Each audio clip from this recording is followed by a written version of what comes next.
We were grabbing lunch when the new squad started filtering in. Frank nodded towards the doorway. "What do you think?"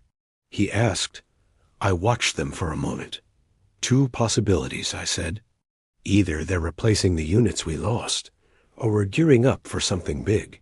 A special mission that needs the extra manpower." We kept eating, just talking. As we were finishing up, our own new squad members showed up. We introduced ourselves and told them to grab some food. Frank chuckled. "They look a bit lost," he said. I couldn't help but smile. "Yeah, that was us not too long ago," I replied. He agreed. Just as the new guys returned to the table and we were about to get up, the sergeant appeared. "Get ready," he said, his voice firm. "You're up." We just looked at each other and nodded. The sergeant then turned to the new guys. "Finish eating, then stow your gear." It seemed my second theory was about to be tested. All right, back in the bunk room, hearts pounding. We're double-checking our gear, making sure everything's mission-ready. Then it's a mad dash to the armory. Quick patch-up on the armor plating, and just as we're finishing, the XO's voice crackles over the loudspeaker. "All hands, listen up. There's a massive battle raging in the next system. Our fleet's getting hammered. Worse, a troop transport went down on a nearby moon. Survivors, our brothers and sisters. The second fleet, that's us, is jumping in to turn the tide. Our mission? Drop onto that rock, find our people, and get them out. No one gets left behind." Just then, the call comes. Stand by for jump. The whole fleet signals green.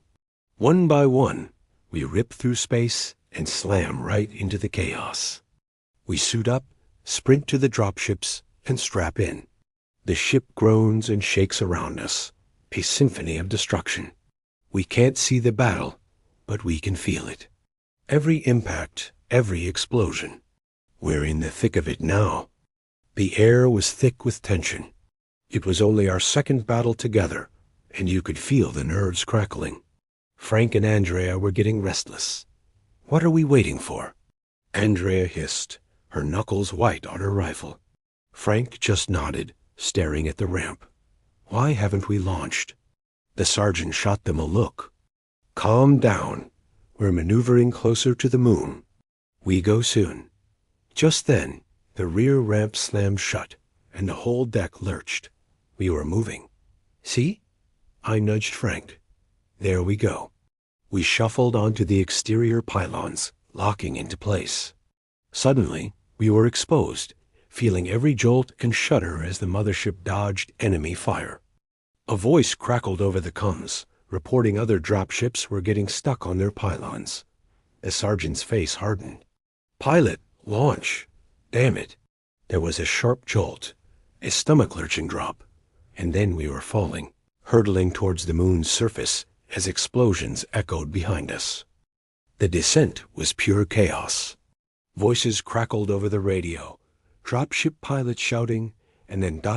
silence. You just knew another one went down. We braced for impact, and the moment our boots hit the surface, the ramp dropped. We stormed out into a terrifyingly beautiful nightmare. The sky was a canvas of fire, explosions and cannon tracers, painting streaks of light everywhere. It was awe-inspiring and horrifying all at once. Our objective was the crash site, and we pushed forward, debris raining down around us.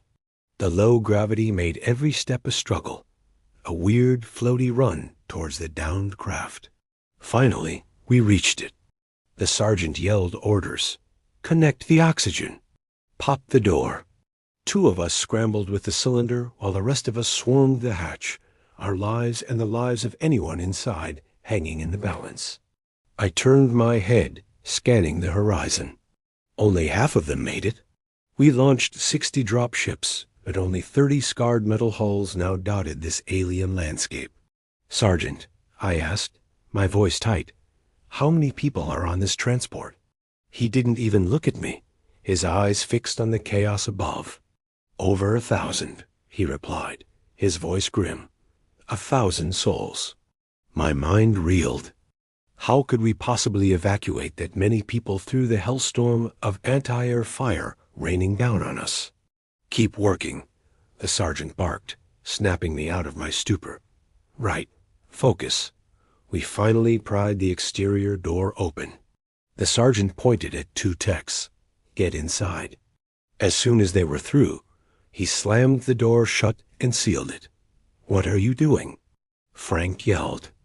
They're reworking the door mechanism, the sergeant explained. One wrong wire, and the interior door pops. Everyone inside dies. We understood. He was protecting them. He then pointed to 4 others. Back to our ship. Grab the 2 large cases. Bring them here. Now. What are those for? Andrea asked, pointing at the bulky cases. The sergeant grunted. Temporary suits. For anyone whose gear is busted, or who doesn't have one. They're designed for a quick jump into space. We all nodded, pretending to fully grasp the gravity of the situation. Finally, the techs gave the all-clear, and the exterior door hissed open. Grab the cases, the sergeant barked. We piled into the vestibule, the outer door sealing behind us as the pressure equalized. When the inner door opened, the scene was chaos. A grim tapestry of humanity, the injured, the fallen, and the shell-shocked, all gasping for air in the failing life support. Start helping. The order cut through the haze. We moved from person to person, checking vitals, while the sergeant cracked open the crates, handing out the temp suits. Slowly, a line of survivors formed, moving towards the exit. Outside, other squads had formed a human chain, guiding everyone to the waiting dropships as debris from the battle rained down around us. Pieces of the hull started raining down, and debris was hitting the dropships. The sergeant was screaming, Faster! We need to leave now, or we won't leave at all. That lit a fire under us. We moved with a desperate urgency, shoving people into suits, getting them out the door. Once the last of the injured were on their way, and the first dropships lifted off, we got a single precious minute to breathe. Just one.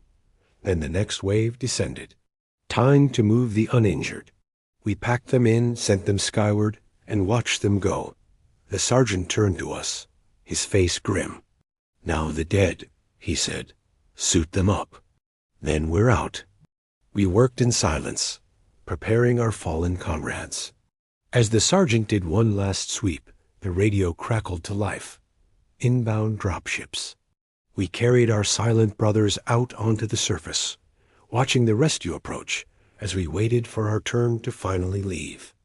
The tech shut the dropship down and evacuated the atmosphere inside. We all scrambled aboard, secured the dead, and locked ourselves in, waiting for takeoff. Finally, the ship rumbled and began to lift. The sergeant was on the radio with the pilot. Okay, we gotcha, he said, and turned to us. Listen up. We're not going straight up. The battle's intensified, so we're skimming the moon's surface. The Hades will maneuver out of the fight to pick us up. It's going to get dicey. I just took a deep breath and waited. We could feel the ship bobbing and weaving, dodging obstacles on the ground. Then, a moment of smoothness as we lifted off the surface. I almost relaxed, but it was too soon. We were back to bouncing around, evading cannon fire. After a few minutes of chaos, the pilot's voice crackled over the speaker. Hold on. Combat landing in the hangar bay. It's too hot for a pylon lock. The drop ship hit the landing bay floor with a heavy thud, bouncing a couple of times before settling. A voice crackled over the comms. Hold on, we're being lowered into the hangar. Moments later, we felt the smooth descent of the lift platform. Once we were parked, the ramp hissed open. Ground crews swarmed in, their faces grim as they began their solemn duty with our fallen comrades. We pulled off our helmets, the recycled air of the hangar never tasting so sweet. The sergeant met us at the ramp. You all did a damn good job out there, he said, his voice thick with emotion.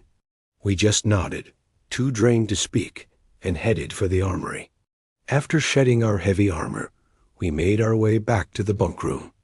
As we stepped into the corridor, a crowd of crew members erupted into applause and cheers. They knew we'd risked everything to save that transport ship. We just stood there, overwhelmed, until I managed a smile and a quiet thank you. It was a hero's welcome we never expected. Frank stumbled out of the locker room, a wide grin on his face. "I'm hungry again," he announced. I just laughed. "You're always hungry." He tossed his damp towel at me. Yeah. Hurry up and get cleaned up. The mess hall awaits." I got up and headed into the locker room, the promise of another meal already on my mind. When I walked out, the sudden, violent shudder of the ship was a brutal reminder. We weren't just on a long haul. We were in a battle. The Hades was maneuvering. Our cannons roared to life, and the deck plates trembled beneath our feet. We froze, the easy banter gone, and just sat down, listening. Over the coms, we heard the grim reports of ships lost, but the enemy was paying a heavy price too. The ship yawed hard, throwing us against the bulkhead, then climbed sharply before righting itself, only to lurch again as our guns unleashed another furious volley into the darkness. I hurried over to the terminal embedded in the wall, my eyes glued to the battle screen. We were positioned perfectly, raining fire down on the Ramarsi fleet below. Suddenly, a voice crackled over the loudspeaker. "Inbound jump points detected." My heart pounded in my chest. Was this it? More enemy ships? I whipped my head back to the terminal, my breath catching in my throat. But it wasn't the enemy. It was the Caelum Guard. The 4th Fleet, fresh from dry dock and retrofitted specifically for this fight, had arrived. They were a massive force, and they immediately unleashed absolute hell upon the Ramarsi. Overwhelmed by the sheer firepower, the enemy ships began to scatter, jumping away one by one. We had won. The last Ramarsi ship tried to escape, but one of our battleships fired a disabling shot, crippling its jump drive. Like wolves, our fleet pounced, tearing it apart. Frank clapped me on the shoulder. "Okay," he said with a grin. "Let's go to the mess hall." Right after the mess hall, we made our way back to the bunk room. The rest of the squad was already there, and Andrea immediately walked up, asking where we'd been. Frank, ever the straight shooter, just said, "Mess hall." She rolled her eyes, but before she could say anything else, the Admiral's voice boomed over the loudspeaker, demanding a fleet-wide sitrep. One by one, each ship checked in, reporting their damage. It was grim. The Admiral was quick, ordering damage control teams from ships with minor issues to transfer over to those that were heavily damaged or had lost their own crews. We were stuck in that solar system for days, patching up the fleet just enough to limp to the nearest space dock. While the chaos of repairs and supply runs swirled around us, medical frigates arrived to take the rescued soldiers. It was organized madness, with everyone sprinting to get the fleet back on its feet. The calm after the storm is always a bit unsettling, isn't it? After the big fight, we tried to keep a low profile, sticking to the bunk rooms or the armory. It was mostly just cleaning gear, running diagnostics, and restocking supplies. Honestly, it was a welcome bit of boring after all the chaos. The Admiral even extended our repair day. Turns out, getting a fleet back in fighting shape takes time. We watched the medical frigates jump out, ferrying the wounded to Orion Station. Once we were finally topped up and battle-ready, a new sitrep came in. The 3rd Fleet was too banged up and had to limp back to space dock. But us? The 2nd and 4th Fleets got new orders. We're jumping several systems away to rendezvous with the 7th Fleet. They found something big, a massive enemy encampment hidden in an asteroid field. It seems the Council has had enough of playing defense. This time, we're the ones kicking down the door. All right, strap in. The Admiral's just given the order. Ground troops, gear up. We might be boarding their ships. The second and fourth fleets have already jumped to the seventh's position, hiding behind that massive gas giant. We've got 2 admirals on the bridge of the Hades now, hashing out an attack plan. It took them a few hours, but now we have it, and it's being sent out to all command staff. Here's the rundown. The second fleet, our smallest, is going to charge them head-on, drawing all their fire. While they're distracted, the seventh and fourth fleets will jump in behind the enemy, using the asteroid field for cover. It's a double-edged sword. The asteroids give us protection, but they'll make clean shots difficult. The hope is that the second's charge will rile them up, drawing them out of the asteroid field like angry hornets. That's when we hit them from behind. Let's see if the plan holds. The XO's voice boomed over the ship's comms. Set condition 1 throughout the ship. Battle stations. Prepare for jump to the Prothean system. One by one, every vessel in our fleet confirmed readiness. The jump sequence began. It was a long hour, but both fleets transitioned without a single loss, emerging from hyperspace behind the swirling veil of a gas giant. The seventh fleet was already in perfect formation, a silent sentinel. The second and fourth fleets quickly fell into line beside them. Without a moment's hesitation, the second fleet broke formation, arcing around the massive planet and streaking straight for the Ramarsi fleet. Our sensors lit up, painting targets across the asteroid field where they hid. The Admiral's command was cold and clear. All ships, open fire. A storm of pure energy erupted from our cannons, a torrent of destruction unleashed into the rocky chaos. We had their attention now. They swarmed out like angry hornets, but we fired again.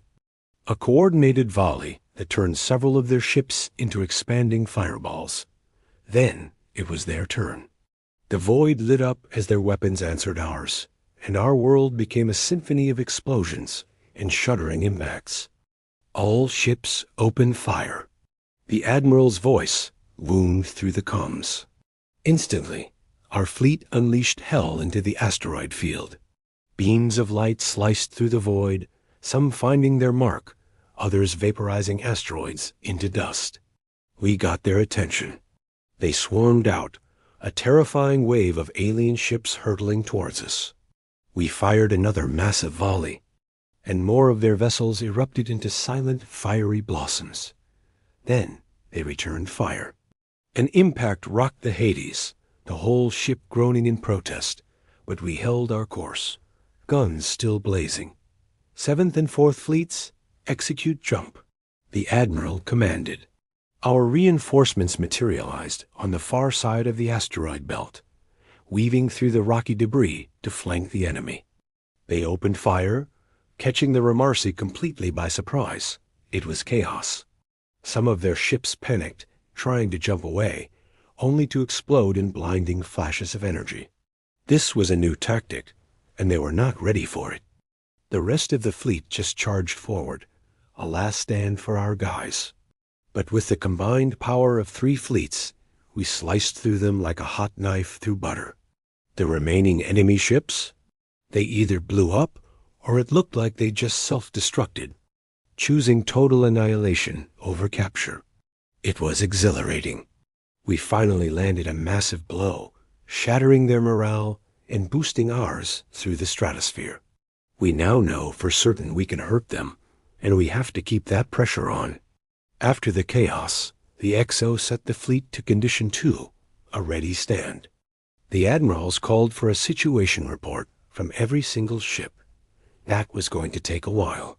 I found a viewport and just stared out at the debris field, the ghostly remains of the enemy fleet. Pieces of their ships would occasionally thump against our hull. I stood there, lost in the moment, when my sergeant walked up. "What a sight," he said. "All those ships destroyed." I asked him how many. He just shook his head. "Around a couple of thousand." "Did we get them all?" I had to ask. He shook his head. "Most, but not all. A few escaped." My heart sank. "They're probably reporting back right now," he continued, telling their leaders about our new tactics. I braced myself. asking if this was our new normal: seek and destroy. No, he said grimly. They adapt too quickly. We have to keep creating new strategies, switching things up. We need to keep them guessing, constantly on their heels, never knowing what the humans will do next. He had to go. A meeting on the bridge with the admirals to plan our next move. Word was spreading fast. The 20th Fleet is rolling out of dry dock, fully upgraded, to patrol the gamma ray system.